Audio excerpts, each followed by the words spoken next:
Hi, I'm Erica from Benoit Family Farmstead, and this is my basement, my food storage area, and also the quietest part on the farm. So that's why I'll be doing a lot of videos down here for you guys. So today and all day today, I'm talking about apples. So this morning I released a video about some apples with caramel sauce that we really like. And I wanted to show you, so yesterday I made the video and then today I posted it. So I wanted to show you today what the apples look like after I soaked them. So you see how they're not brown yet. So they'll be good for a few days still in the fridge after I soaked them in the lemon juice. So I'll keep those. The kids took them to school today. So that'll be a fun treat for them today. And if you didn't watch my video this morning, so the price difference was me making it is about 51 cents. Buying it from the store is about $1.47.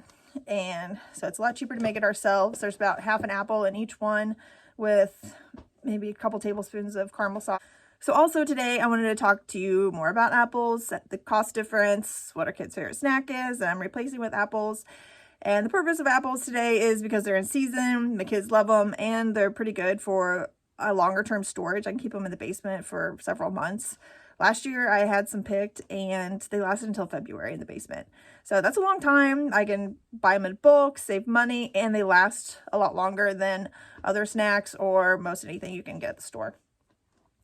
So my kids' favorite snacks right now are these granola bars. So Aldi, chocolate pretzel and almond, they're really good. It's about $2 a box and there's 6 of them in there. So that means they're about 33 cents a piece. The thing about granola bars is one starts eating one, they all start eating one, so then there's 4. They don't always finish it. You can't really, I mean, a finished granola bar, you're just gonna, a little bit left, they're just gonna throw it away. So there's a lot of waste with that too, and the kids are gonna eat it even if they're not hungry because they see another sibling eating it. And so there's just a lot of waste. A couple weeks ago, I bought 6 boxes of them, and they're pretty much all gone. There's 2 boxes left. It's just not very good. During that same day, the exact same day, I bought half bushel of apples and we still have half of them left. So that's kind of the difference of going through them. So I'll show you my storage, how I'll be storing them this winter to make them last longer, maybe some things I'm going to do with apples, and give you some ideas. All right, so again, this is my basement. Dark, doesn't look good, but it's really good for storing food. So I have this wooden shelf here that I spread the apples out on. So this, by spreading them out instead of keeping them in the bag, lets me see if one's gone bad, and I can just pull it out and the whole bag hasn't gone bad. So it keeps them fresh longer, keeps them from losing the entire bag full. And as you can see, so these top ones are the Macintosh. So they're pretty small. Some of them are a little bit bigger. But they're perfect size for kids, and they'll eat one of them. That's all they need, and it seems to last them a long time, and there's no waste. So $36 for a half bushel of these, and there's about 60 of them in one of the half bushels. And you can even get the seconds quality too, which are just as good to me. And it's even cheaper than that, so it really cuts down the cost. All right, so if you're wondering what in the world half bushel of apples looks like, so we've already been eating out of this box. So here's one box that's half bushel. This is the one that I counted, about 60 of them in there. And these ones I haven't spread out yet because I'm probably going to make some applesauce with it and can up some things for the kids to eat as snacks later on too. And that makes them last even longer for them. And even if they don't eat them right away, then the applesauce is going to last years. So it's a pretty good investment for them. All right, while we're down in the basement, I want to show you some apples I canned up last year. So these are just in like a light syrup and canned them up. And then now I canned them up last year. There's still several jars down here. And this is good for whenever we run out of the fresh apples and they can just eat these.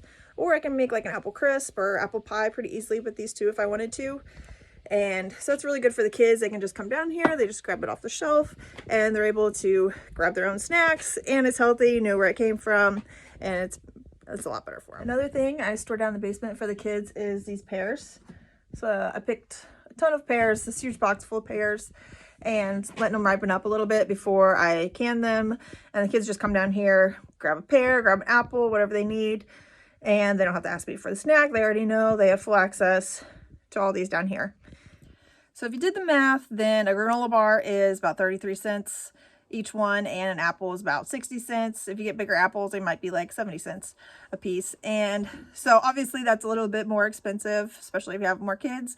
But to me, it's not apple to granola bar, because the kids aren't going to eat just one granola bar. They're going to eat 2 granola bars, and then everybody wants a granola bar. And so the whole box of 6 is gone in a few seconds. So when the kid comes up with an apple or a pear, they're not eating until it's gone. They're going to just grab one, or they're going to, even 2 is not a big deal. And not all 4 of them are going to eat 2. So there's less waste, and you know, they're eating something that's way healthier for them than even granola bars. So another thing I wanted to talk to you about is when kids waste apples. So when the kids were all toddlers, then it felt like there was half apples all over the place. They'd take a couple bites, they just leave it on the floor or leave it on the counter, and they're everywhere. So one thing you can do if you're still in that stage is cut the apple up after they've, you know, ate couple bites out of it, cut the rest of it up, soak it in lemon juice, and just keep it in the fridge. So next time they need an apple, then they didn't waste the other half. You just kept it in the fridge, and it's already sliced up for them. So that keeps even less waste, especially when they're little and they don't really eat a whole lot, or they think they want an apple, they can take a couple bites, and they decide they don't want that, they want something else. So maybe that happens to you and not just me. I don't know. Hopefully this video helped you out a little bit, and tomorrow we'll be back to help you save more money. See ya!